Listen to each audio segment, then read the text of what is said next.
You know, the benefits of having good posture are many. One of them is you're able to breathe better because your lungs are in a good place. They're not all scrunched down. And, because you can breathe better, your body is better oxygenated, which means you can think better too. Don't think about good posture as helping you think, but it really does. Another benefit is there's less tension in your body because everything is in good alignment, which because it's in good alignment, that also means your joints are healthier, that they're working in the proper plane of motion that they're meant to work in. You can digest your food better because you're not all scrunched down. You're open and your organs are able to operate the way they're meant to operate.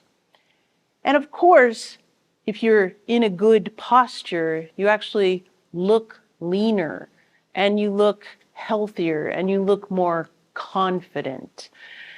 So all of those benefits of posture, you know that it's good to work on it. And of course, most of our mothers, I wouldn't say all, but most of our mothers have done some kind of stand up straight, work on your posture, have good posture, right?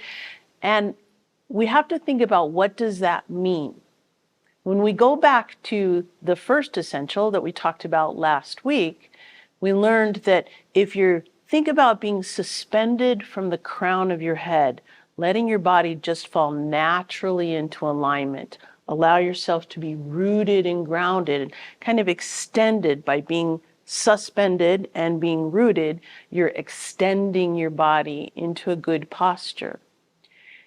But what we don't want to do is what maybe some of our moms said to us is hold your chest high, chin up, shoulders down, shoulders back and down, right? This is actually a very awkward posture, and it's not filled with relaxation. It's tense, and it actually is hurting your body because it's not in a good position. Essential number 2 addresses posture in just a little different way than essential number 1. It says, contain the chest and raise the back. Now, that might sound a little odd because it actually in other versions, it talks about hollowing the chest.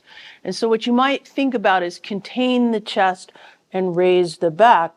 You might think that that's what it's saying, but that's not a good posture either. Obviously, this is really actually very harmful. And it's the opposite of what we want to be doing. Containing the chest and raising the back actually is addressing this whole idea of raising the chest and lowering the back. Whereas if you look at this posture, you can't be suspended from the crown of your head. You're actually suspended from right here on your chest, right? And that's not a good posture.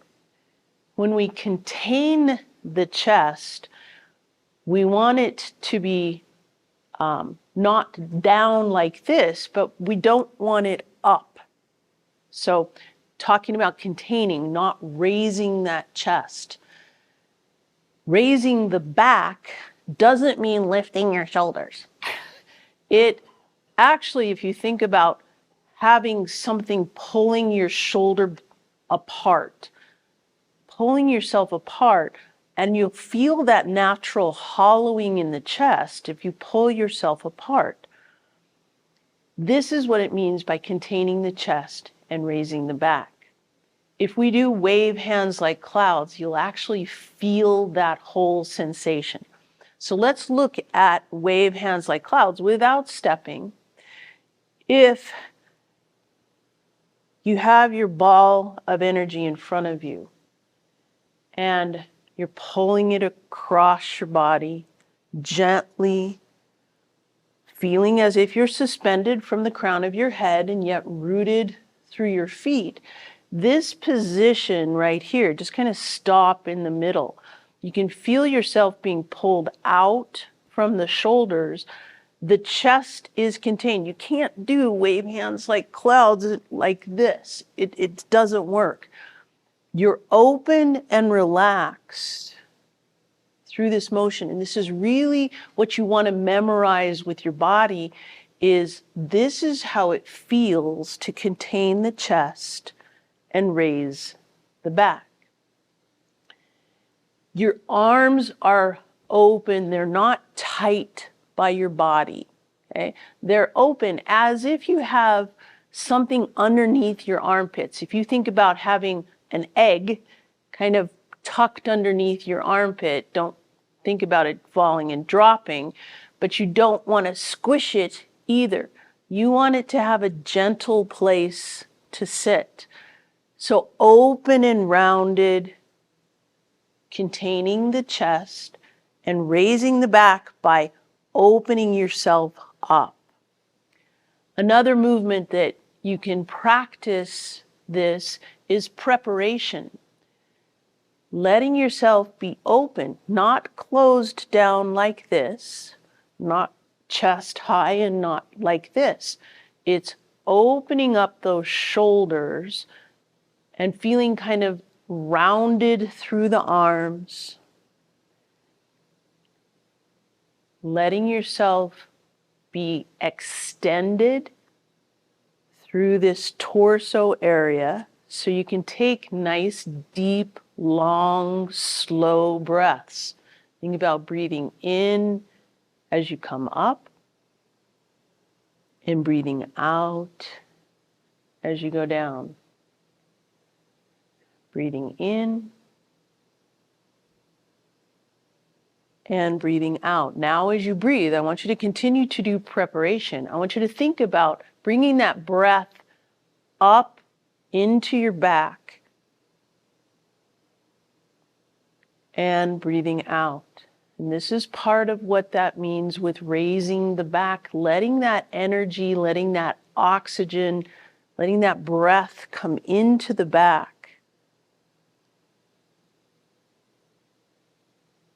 Good, one more. And again, you're not raising from the shoulders, you're opening up through the back.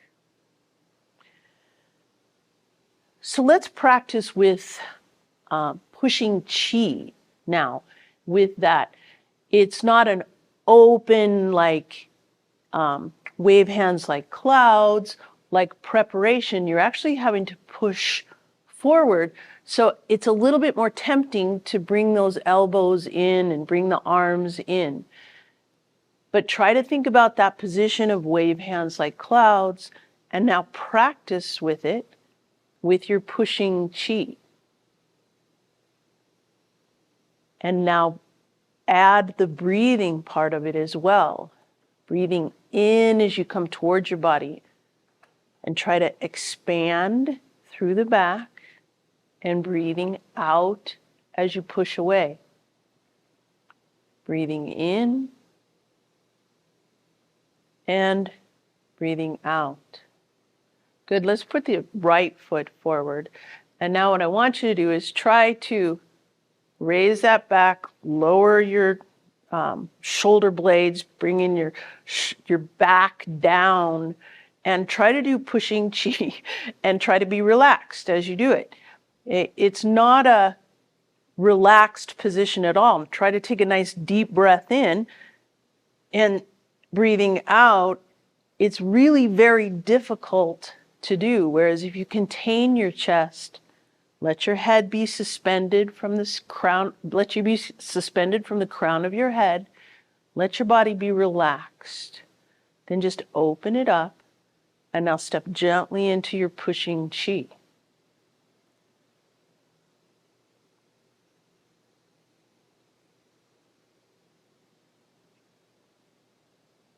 Good, breathing in. Feel how much more breath you can get in when your body is open and relaxed. One of the other movements that's nice and open kind of naturally is part the wild horse's mane.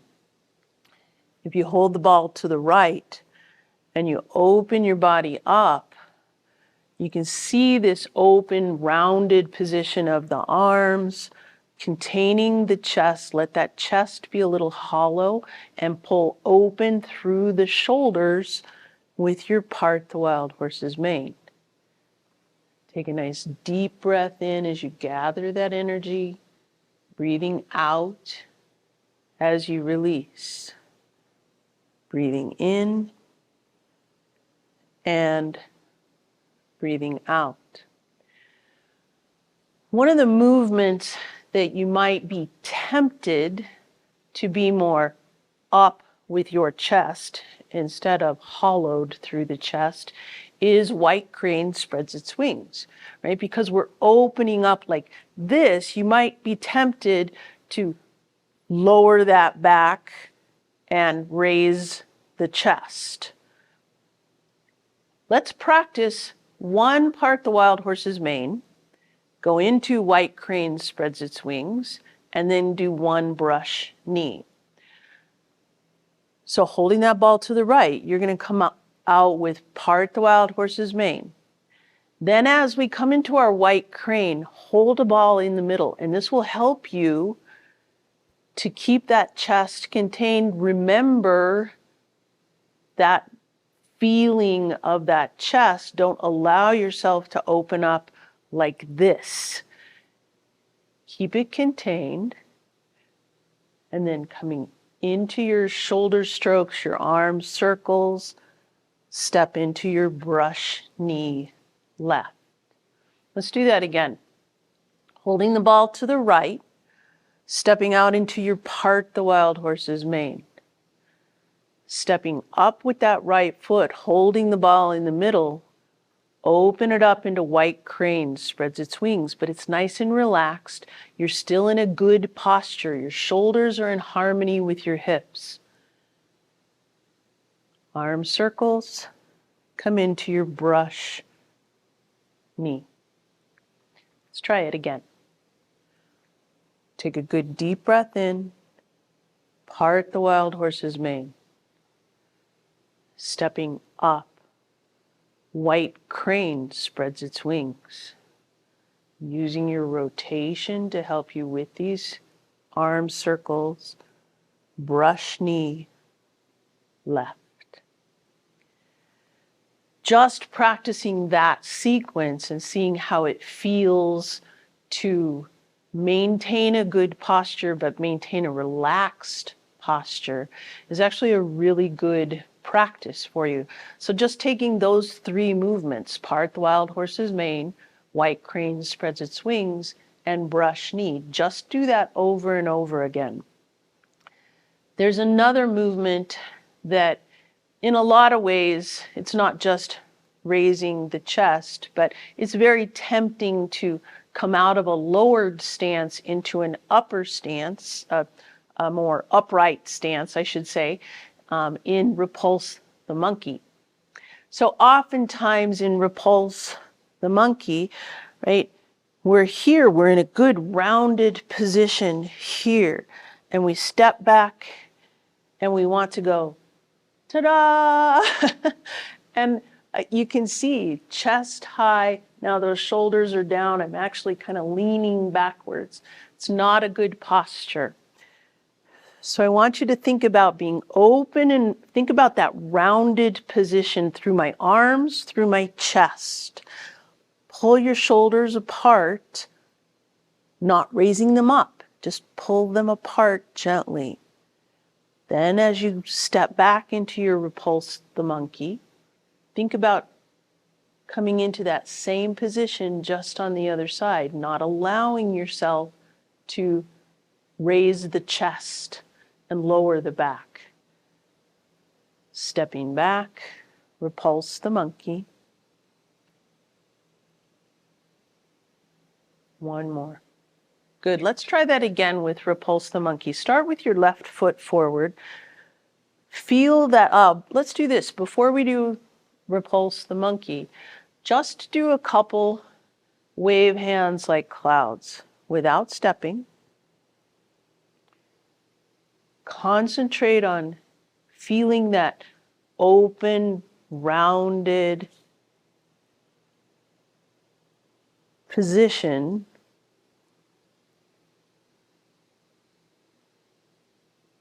Let your body relax. Good. Now as you come left, just open up the body. Keep it in that same rounded position. And now step back. Repulse the monkey. And step back. Good. Try not to rise up, not out of your lowered stance, and not through the chest either.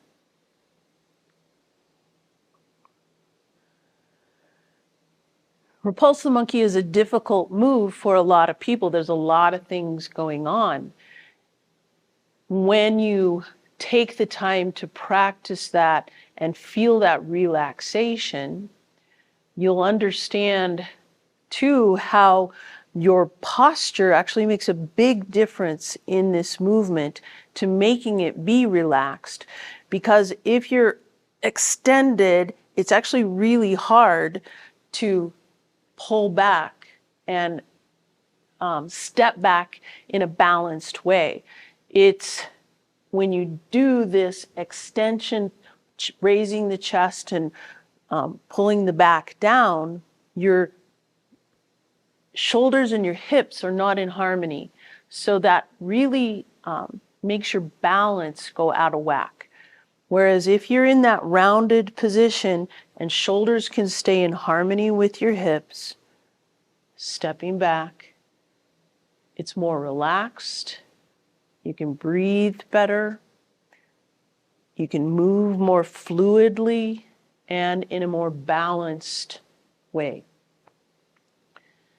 So like I said at the beginning, the benefits of working on your posture are many.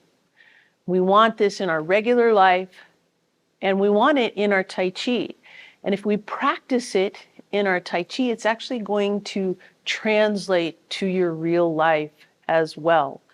If you think about being suspended from the crown of your head, letting yourself be rooted and grounded, kind of opening up through your body, just gentle stretch. And then open up not only up and down, but open up to the side as well by pulling those shoulders open and just let your body relax in this position. Memorize that feeling of relaxation and try to translate that to when you're standing in the grocery store or when you're walking from your car into your office, when you're sitting down at your desk working on the computer. These things actually apply to that as well.